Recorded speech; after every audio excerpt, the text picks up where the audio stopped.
all set to go see a meteor shower tonight. That's the premise. And the nice thing about season 1 is that there's not a lot of exposition.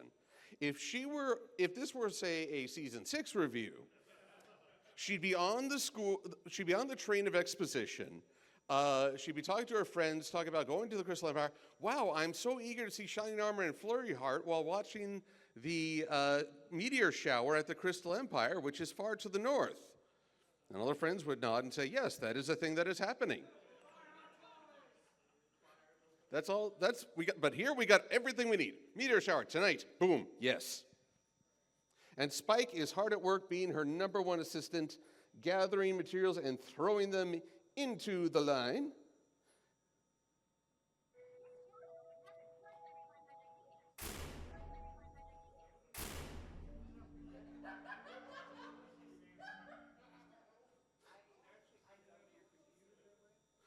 No, not that I'm aware.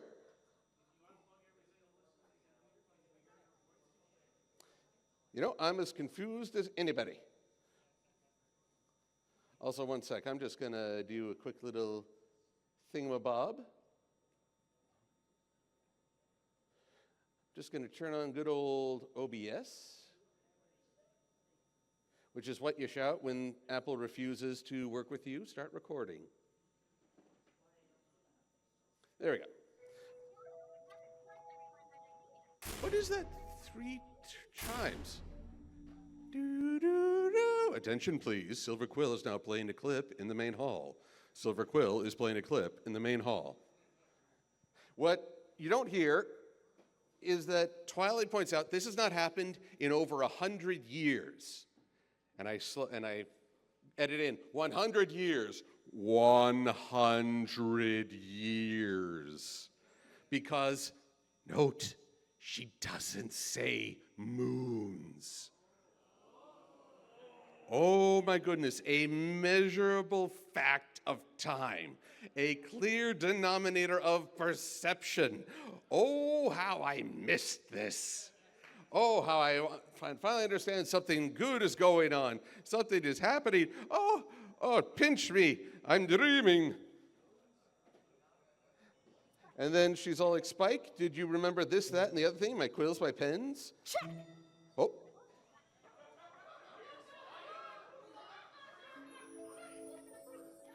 Are you there, Spike? It's me, Silver. Anyway, he's getting stuff ready. He's baking the cookies. He's looking adorable. Seriously. Show of hands, who can look at this picture and hate Spike? I see no hands. Well done. You passed the test, oh humanity. But, oh, he is so totes adorable. And Twilight is saying, this is why you're my #1 assistant. There's, the magic is there. So, but then Twilight remembers something. She needs a special book on the universe. It's a book about galaxies, comets, you know, life, the universe, and everything.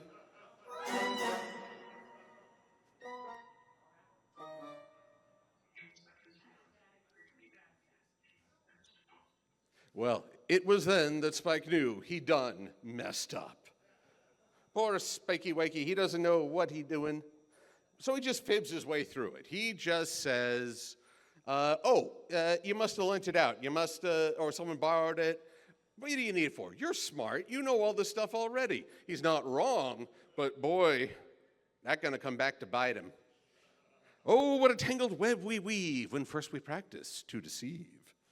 And so therefore,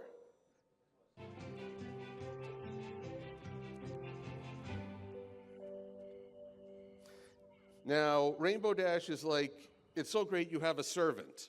And there's our first question I want to ask of the audience, well, related to this episode.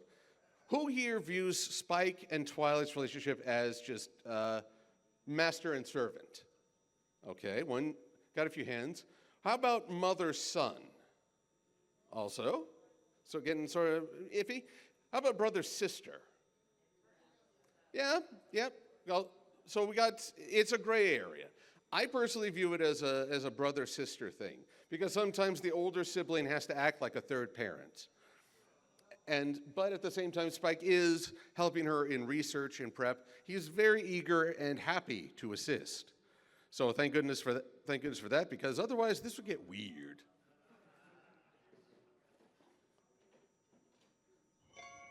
Now, Scootaloo's all like, I'll do whatever you want. And Rainbow Dash is like, okay, Pipsqueak, keyword there, Pipsqueak, take this. And Pipsqueak accepts.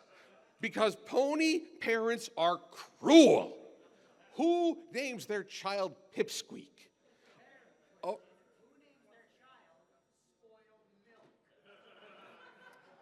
Because they knew she was rotten right out of the carton, if you know what I mean. Yes? Well, that one I can kind of see being cutesy. It's all for the little ones, but at least, none of them are going to have to go through middle school with that name.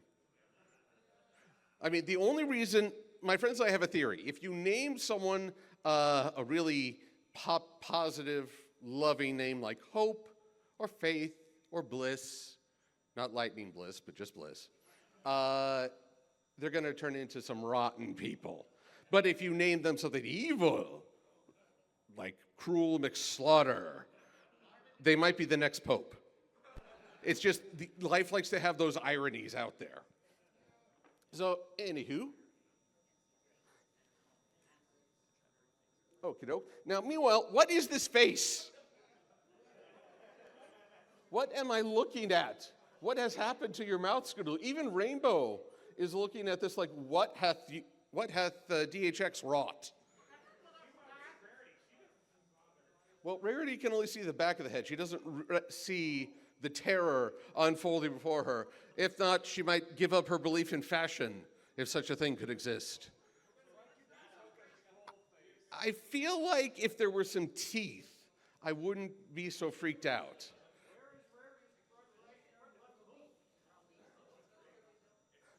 But anyway, everybody is now praising Spike and talking about what a wonderful helper he is. How good, lucky Twilight is to have someone like him. And he is enjoying this. And here's the funny thing. I always thought Rarity coined the phrase spiky wikey. It was Pinky. Pinky got first dibs. The pie stands supreme. Wait, whoop. Pie stands supreme. Also, just a little plug, but if you wish to adorn your Pinky fanness, Sky Railroad has these for sale. So there we go. So Spike enjoying all this. So let's talk a little bit about Spike and just how loved he is by others, how Rarity is willing to give him a blinged out necktie with gems and a little bit of a kissy face. Or is that a duck face? And he just looks pleased as punch. And thus, they are all just having a good old time until Sweetie Belle says, look, everyone, the show's starting. At which point she is trampled. Not really, but boy, would that be a funny way to go about this. Let's see here. So, the show starts, and I just love this picture. This is a great, if you had to introduce everyone to the cast, I think this is a great picture to show. Just them all sharing a moment, sisters, or, well, approximate sisters. What I like about this is that we're seeing a little bit of Rainbow Dash and Scootaloo. They're not yet close enough to be sisters in spirit. They're close, but not there yet. And we get to enjoy the arc because Scootaloo didn't get an episode of her own until season 3. You had to see her growth through an arc. Yes? I just now got it. Look at this picture. There is a subtle hint that we should view Twilight and Spike as sort of a brother-sister relationship. Yeah, there you go. He is they're in a similar seating position to the siblings. And this is another thing I enjoy about season 1. As we got later on in the show, characters would often become just the victims of that episode's focus. So if it's a Rarity episode, everyone else is being driven crazy by her.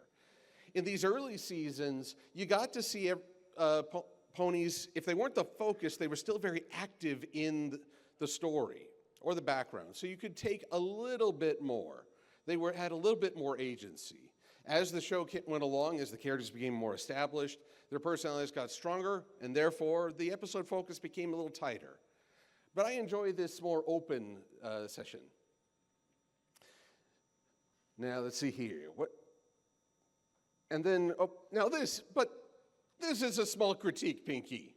The last 3 cookies, and she helps herself to all 3. Now, I will compliment her ability to fling them up and catch all 3 in her mouth. That takes mad skills. I think that's a little Pinky sense, helping you know where to go, where to step. Going and going.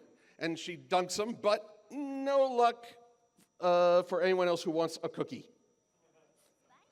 And Spike, well, he's had a big day, a big prep, and Pinky points out the punch has been spiked. And everyone is having just a great old time, a good laugh at Spike. This is a normal day for him. This is the life to which he's grown accustomed. This is the life which he enjoys. So let's talk about Spike and his archetype. For those who might not know, I am a big fan of Jungian ideals and the study of archetypes, these recurring figures in our mythologies, not just here in America, but all over the world. And Spike is a unique archetype because he is, well, one term is the golden child, but there's also a phrase called golden child syndrome out there, is when a kid thinks they're the center of the universe and never grow out of that. So we're going with the divine child to avoid confusion. And you see this in a lot of mythologies. Born into great risk, Zeus, his father was all set to eat Zeus and his siblings the minute they were born to defeat them. Moses being put in a basket and sent down the Nile. I mean, if you saw Prince of Egypt, they really hyped up the danger there. The divine child is born into risk. Their lives are in danger because they have exceptional potential, the ability to bring prosperity and growth to the world. And as a result, negative forces in the world want to shut them down right away. That's why very often a divine child is taken away from their parents. Not because Child Protective Services is involved, but because they know you can't stay here. You're at terrible risk. That's why they often have a divine protector. And the reason is that their innocence and their purity can inspire redemption in others, like, say, a changeling. You can offer hope and renewal, which grew into the changeling nation being changed into bug horses in a nice way? In a nice way?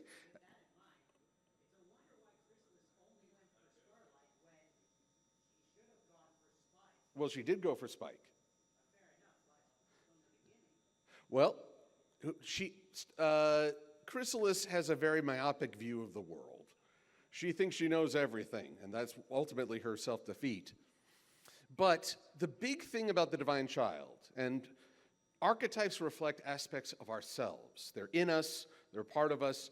I love the metaphor that they are a board of directors in our minds, and our ego, our sense of self, is the CEO saying, okay, you get to talk, you get to talk, you get to talk. You raise your hand, so you get to talk. I beg your pardon?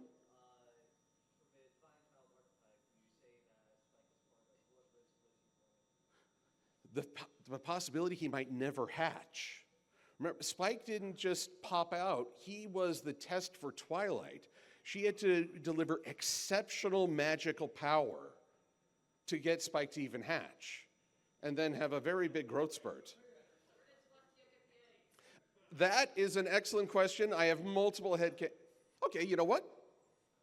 I will answer that challenge, but it's going to be headcanon. It's going to be headcanon. Is that okay? You're taking a great risk here. I can't deny that. All right. Well, thank you. Remember the Hearth-Swarming Club, where Smolder told the tale of a dragon lord who was usurped? A dragon lord, presumably female, dark purple, if I recall correctly, rejected by dragon society and brought low by their cruelty. Now, the dragons know Celestia and Luna. They consider themselves part of Equestria. That's the thing that startled me in Gauntlet of Fire, where Torch said, "Dragons of Equestria." Well, okay. I didn't know you recognized national boundaries. So what if that dragon still got to participate in the dragon migration, a mating season, a chance, but to her, she didn't want her kid to be raised in this shame, and she didn't want her hatchling to take on the harsh, cruel nature that allowed another dragon to usurp her, ruin her. I could see her meeting and entrusting her young to Celestia in the hopes of going further, maybe a better future. And a part of the divine child is harmonizing polarized forces or opposites. The strength of a dragon with the kindness of a pony. Now, I realize that's also a little shaky. I'm not a fan of any philosophy that says your birth, race, species determines your personality. I believe that there are some things in nature that influence us, but we also have nurturing and self-reflection to help define ourselves. But Spike has a better chance in a pony environment to grow up kind than he would in the might makes right of dragon society. That is my theory. It's what I'm working with. Now, the divine child in us is able to overcome our own conflicts. We all have struggles this way and that, our selfishness and generosity, anger and calm. How do we react? Well, the inner child can help reconcile that, because all of us are on the hero's journey, which is oh, this is going to take a minute. Bye-bye. Bye-bye.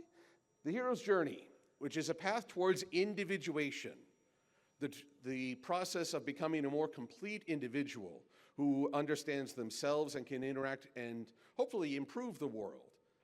It's that question of how are you going to figure yourself out? And right now, Spike is at the very beginning. He doesn't yet know the call to adventure because we're in the ordinary world, that top part, whoa, you okay? That says the known world. It's familiar, it's fine. But he's about to get a harsh wake-up call because during the night, Twilight is putting him to bed like a good mother-sister figure would. Familial. Yes, that's a much better term. A familial relation would work. But outside, she has an unexpected visitor, an owl. I'll tell you who in a minute. Thank you. Now, how she meets Owlicious, this confuses me dearly. One page that she was working on, and she's freaking out. This is a job for Spike, she says.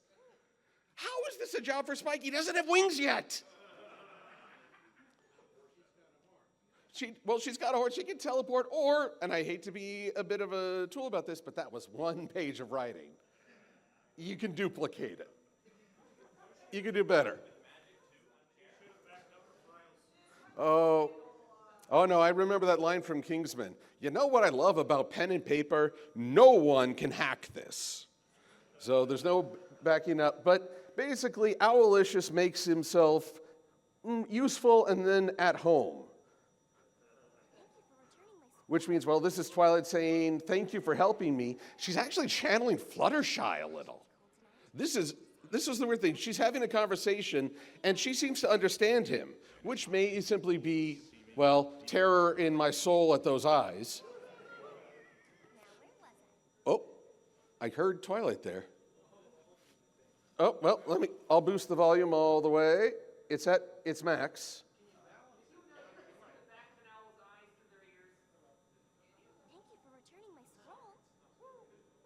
Okay.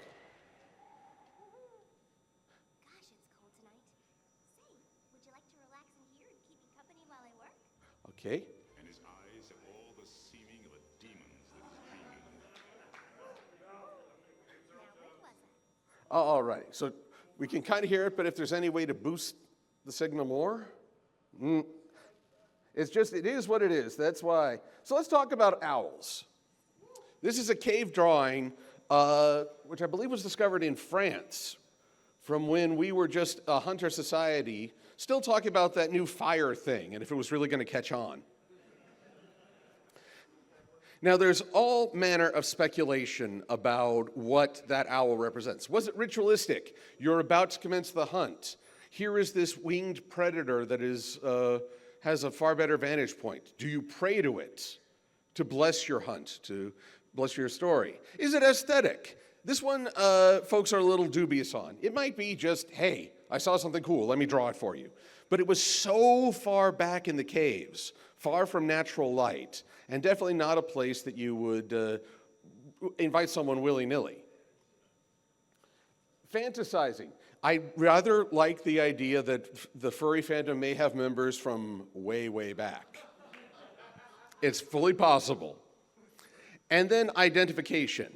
Well, you could teach people this, you'll see things like this on the hunt. Don't worry about them, they won't attack you, but know that watch their reaction. Unfortunately, we don't have like a caveman in a fedora off to the side saying, yes, with this piece, I was rather hoping to convey the primal nature of the owl in its natural environment. So we're not entirely sure, but owls have a very different view, like in Blade Runner. And when we are about to witness, there's Decker and his soon-to-be conflict relationship. Is it artificial? It's an artificial owl. But here's the thing, owls are serious portents. In fiction, in mythologies, in religions, if you see an owl, very clearly, main character incoming. Something important is happening under the auspices of an owl, because they are considered mixed portents. They can be a sign of wisdom and knowledge. They can bring good luck, and they can guide you, as we'll see later in this episode. But they can also be portents of death. 4 Roman emperors were murdered with an owl nearby and watching over. Julius Caesar, when he was struck down, there was an owl in the marketplace. And people take big notice of such things. It can also be a sign of misfortune. I'll hit you up with some weird rituals. In Ireland, if an owl flies into your house, you have to kill it. Otherwise, it will take all the good luck from your home. Or if you hear an owl in the wild, this is in more United Kingdom, I believe, if you hear an owl hooting, you have to either respond or take an article of clothing and flip it inside out, lest you acquire bad luck. Both Islam and Judaism forbid you from eating owl because they're considered sources of blindness and sickness in general. So they're on the do not eat list, although I'm not aware of any restaurant that offers served owl. The ducks are down there going like, hey, what about us? You eat me and you'll get heebie-jeebies. Wink, wink.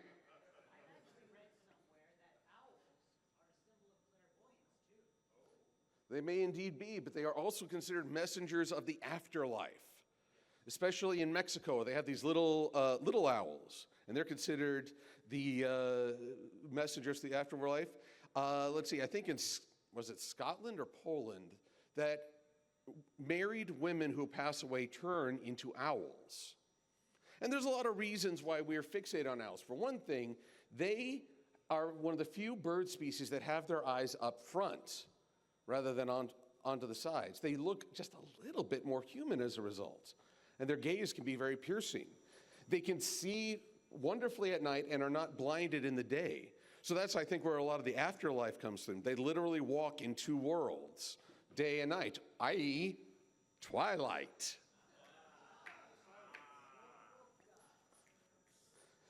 Now, Spike has been asleep through all this, and he's in for a surprise the next morning, although in this screenshot, I think he's more receiving a message from God.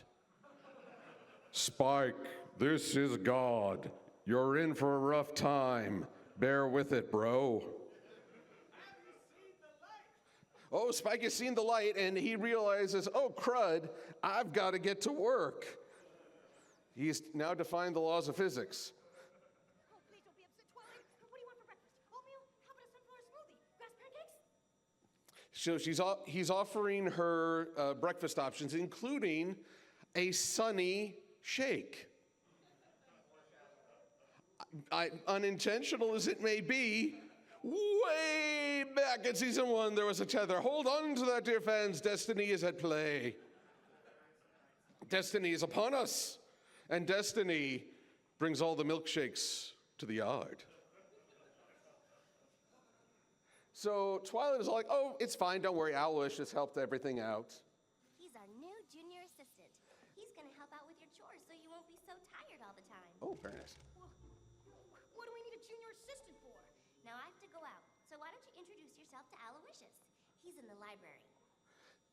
This is a terrible way to introduce someone. He's a new member, essentially, of the household. He's a second to Spike. And Twilight's saying, no, go introduce yourself. But let's be fair, this is season 1 Twilight. She is still learning the dynamics and nuances of social interaction. So I'll cut her a little slack, but boy, Spike is not going to get any. Hello? Here we go. Hello, Clarice. Whoa! Dude, that's creepy. Yep. Hello?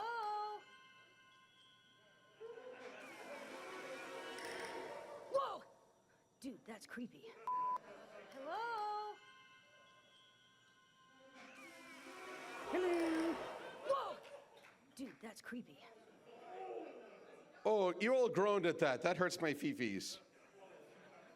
But yes, Spike, that's also a reason people associate owls with knowledge. 270-degree turns with that neck. And that's why they have such a great view.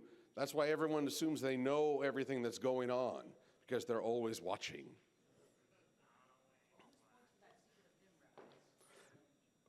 Now, Spike is not having any of this. He's like, why are you here? I'm the #1 assistant.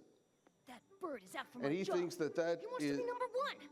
Now I'll prove to Twilight that I deserve to be number 1. You can't just have your characters announce how they feel. That makes me feel angry. Yes, I guess we should all heed the robot devil. I said that around Easter. Watch out, stay away from me for a while because lightning may strike.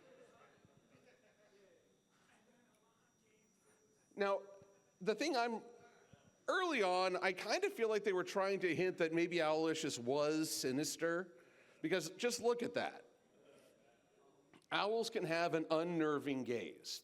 No mistake. In some ways, I wonder if Owlicious might have been a better, or at least less sensitive topic when bridal gossip, the introduction of Zakura. Everyone being afraid of the zebra, okay. Good lesson, but maybe hitting the wrong notes, making the zebra represent someone on the outside. Now, what about if it were an owl everyone was scared of? Owls, as far as I know, don't carry any sort of tie to a nationality. So that could have been, I'm not sure. I know that there was a great deal of controversy around bridal gossip. But the way they're framing this, you do start to wonder if maybe Owlicious is gunning for Spike's job. We don't know him. At that time, we did not know him. Secretly a threat, and Spike is definitely taking issue with the attention and love that he's getting from the others. Because Pinky is positively hoot. Now, I will say, I appreciate a punster. Glory to the Pinkie Pie, because I'm grateful, yes. Round of applause for the Pinkie Pie. That's right, we got to do it so Andrea Littman hears us. And so Spike is getting pretty fed up with this whole shebang, especially when Rarity, what are you doing, Rarity? Why are you giving the identical gift to this newbie? I mean, she's an expert designer. Could she at least go with a different color tie? I mean, there are moments where I wonder what in the hay these characters are thinking. Until we get Rainbow Dash and Fluttershy, ironically, is the most empathic in this entire thing. Rainbow notices that Spike is probably jealous, and Fluttershy supplements that he might feel threatened, which Twilight immediately dismisses. Spike knows he can't be replaced. And that's a trend that is not going away anytime soon.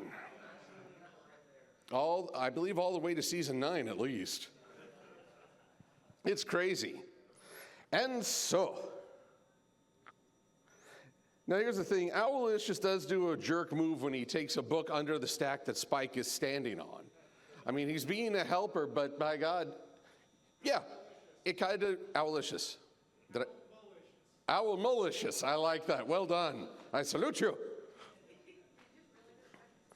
But Spike decides he's had enough. Yes, sir. Wow. So the beep makes it through. This is a very curious technical thing. Oh, well.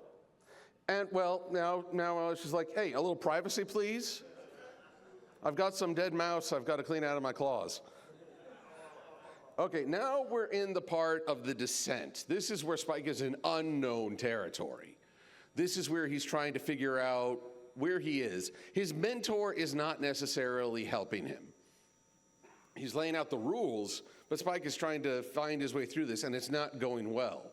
We are approaching the abyss. This is the lowest point in the journey. This is where the heroine may bottom out, where it's either you stay in the underworld or you find the strength to rise back up and rejoin the world in resurrection and atonement. But Spike, well, Quills and Sofas first. He wants to see if he can get Twilight a quill, but they're all out. They only sell sofas now. Oh, quills and sofas. You only sell 2 things. Sorry, Junior. All out of quills until Monday. Need a sofa? Did you? Sorry, Junior. Come on now. Poor Spike. He'll come around. He's genuinely a good little guy. Huh? Spike, what is this? You said this book was missing. Well, Aloysius found it right where it belongs. But like this. Uh-oh, it came back to haunt him, to bite him. And Spike, now that he is exposed, he's trying to be apologetic, but Get out of here, freshman. I don't need your help.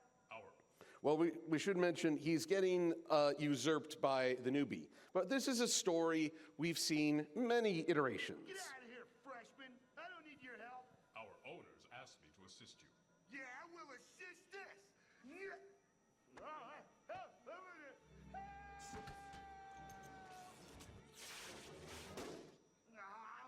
When I screamed help, I didn't mean you. I apologize. However, I was able to do your job before I saved your life. Monica says that her maitre d' is the funniest guy she's ever met. Seriously? She actually said that? Yes. Am I crazy to be this upset? No. Being funny's your thing. Good work. It was nothing, really. Don't be modest, kid. I don't even think Superman could have done a better... Wait, we were just talking about you. You were a little hard on the Boy Scout, don't you think? I thought I was the Boy Scout. I did too, till I met Captain Marvel. I increased the power output of the Tucker tubes by 7 picocochran. Ensign Liebig figured out how to add a third tube without triggering a Heisenberg collapse. A third tube? I don't even know what we use these for, but I love it. So this is a popular trope in fiction. The newcomer, the rival, the usurper of the attention, of the applause. And here's the thing, a lot of people sort of turn their noses up, I've seen this story before. Yeah, but have you seen it expressed this way? Why not? Let's give the benefit of the doubt and at least see the story through. Unless you find it's a very poor retelling, then I understand you not wanting to continue. But here's what Spike and all these characters are trying to learn. You are not loved and valued just for a utility you perform. A lot of people just like you for who you are, for having you on board, for you being there. You don't have to perform to earn love. It can be freely given, or it's built on things. Except for Bender. Futurama, he's got a bit more complex relationship. But Spike is thinking because he can't perform as Owlicious is right now, he's not being loved. He's being forced out.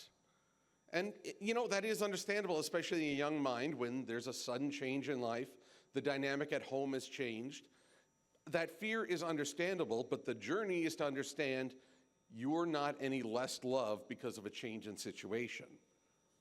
And that's going to be especially hard for Spike because he decides, Oh, how many licks does it take to get to the Tootsie Roll center of a Tootsie Pop? Who? Not who. Two.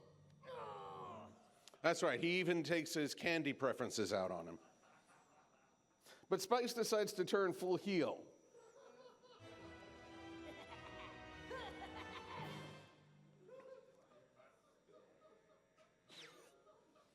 I love that he doesn't say anything. It's just the eyes back and forth. But either which way, Spike is indeed busted. He is trying to pin the murder of a mouse on Owlicious, and Twilight is having none of it. Spike, I don't know what upsets me more. That you deliberately tried to set up Aloysius, or that you actually thought this pathetic attempt would work. This is not the Spike I know and love. I do wish we could chat longer, but I'm having an old friend for dinner. Bye. You can actually pinpoint the second when his heart rips in half. And now. Oh, poor Spiky Wakey.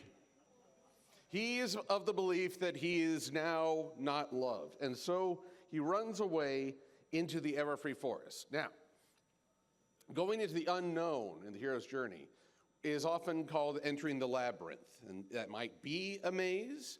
It might be something like the ocean, where water often represents unconscious thought. Or, well, a dark forest where everyone is afraid to trespass. That can be a different kind of underworld. And Spike is in there trying to figure things out when he happens upon some, well, like I say, hero's journey, we're near the abyss. We're almost at that moment of truth. And realizing that he doesn't want to be out in the rain, he finds, of all things, Loot du Jour. And, well, suddenly his day is looking up, but until he meets the owner. It was at this moment that he knew he messed up. What are you doing in my cave? And why are you eating my gems? All right, now let's talk about dragons for a quick minute because with everything that's been going on, might need to go over like 5 to 10 minutes, but I'll be quick. It is the Year of the Dragon, but there's a very big difference between Eastern dragons, which are more serpentine often, and Western dragons. Western are often representations of negatives. I appreciate that My Little Pony tried to give a reason why dragons collect hoards, that gems are somehow their food. I also enjoy that in the My Little Pony book on the movie, they claim that the town the main six fell to, where they met Capper, was built around harvesting the crystal heart of a dragon, long dead. I wish they could have expanded on that more. Although, considering it involves harvesting from dead dragons, I can see why they'd want to steer clear of that. But normally, though, dragons represent unrestrained greed. They're gathering all this gold, all these gems, anything of value. What are they going to do with it? Nothing. It's just gather, gather, gather, mine, mine, mine, greed, greed, greed. And again, I'm not crazy when the message is that your birth dictates your personality, but we had Secret of My Excess where Spike contended with his greed. So, that having discovered another dragon, Spike's day is looking pretty bad.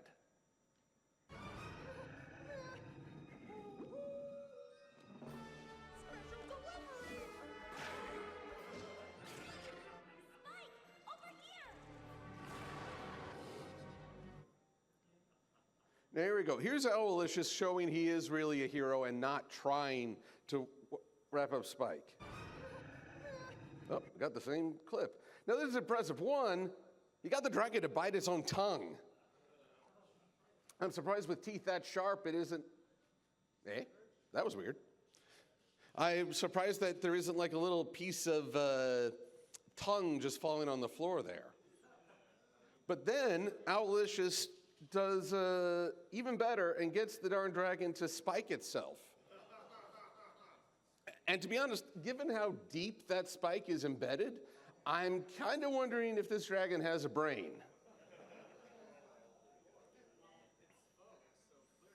Oh, we're in a political season, so I can guarantee that speaking does not equate to intelligence.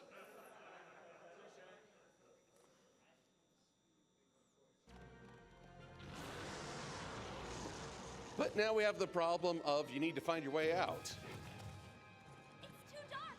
I can't see.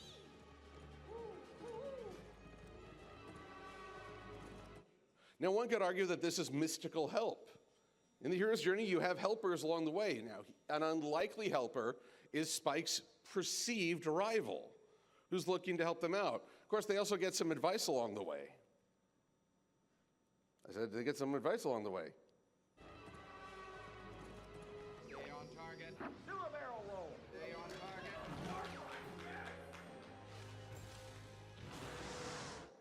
And so the day is saved, thanks mostly to anyone but Spike. This is rough because our dear boy, he got away from the danger. Twilight is saying how worried she was. We were so worried about you. I was so worried about you. Why did you run away? And Spike finally gets to come clean with a reconciliation with his family. I can't ask you to stay up late. You're a baby dragon, and you need your rest. Owls are nocturnal, so I asked Owlicious to help, but not to take your place.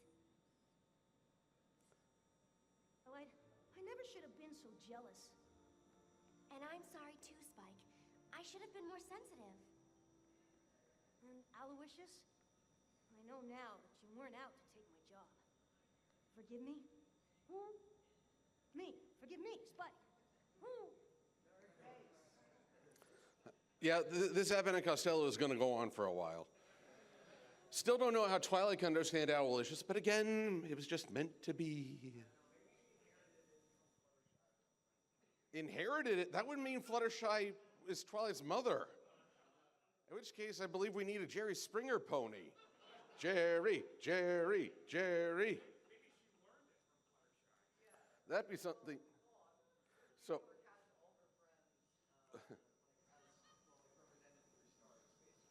I could see Fluttershy trying to hold a class and Rainbow just sleeping through the whole thing.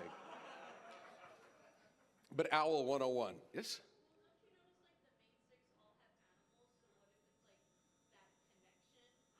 Well, that's the thing.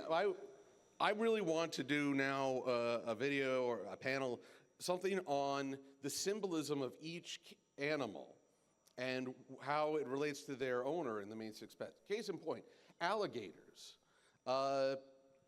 Gummy, they represent very ancient primal power, awareness, a certain connectivity, i.e.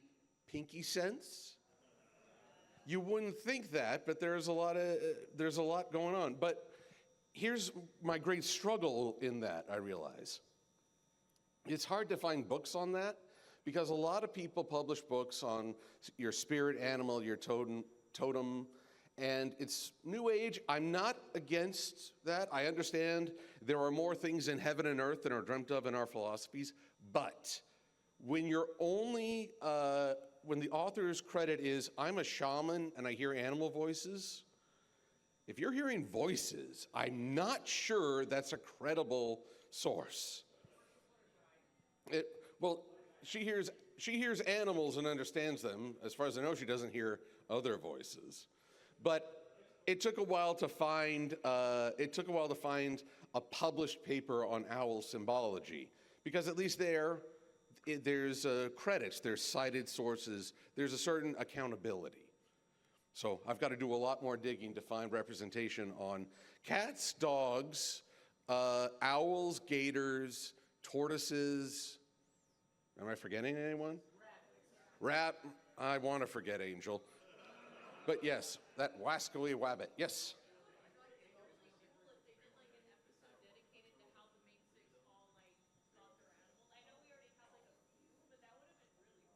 It would have, but unfortunately, there's only so much they could cover. I'm willing to bet they probably batted ideas like that around, but it varies.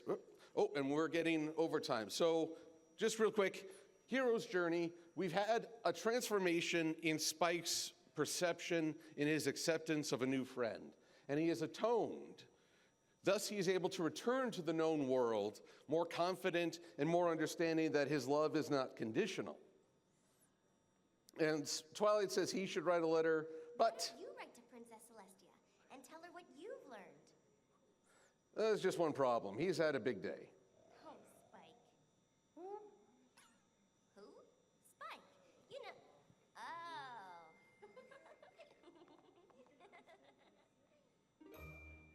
So that's a genuine who with an owl breaking the fourth wall. So we've got I'm going to take up just 2 more minutes so we can get things ready for the next panel. But are any questions, observations, things to think about? Yes?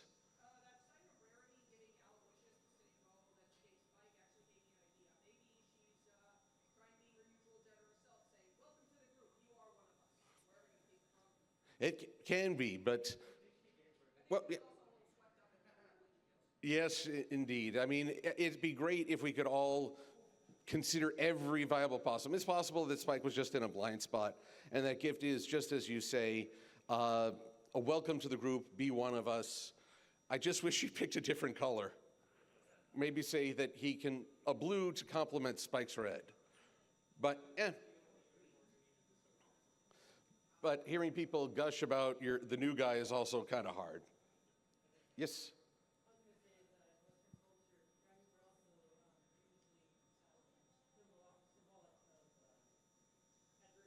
Oh, adversary usually overcoming the dragon.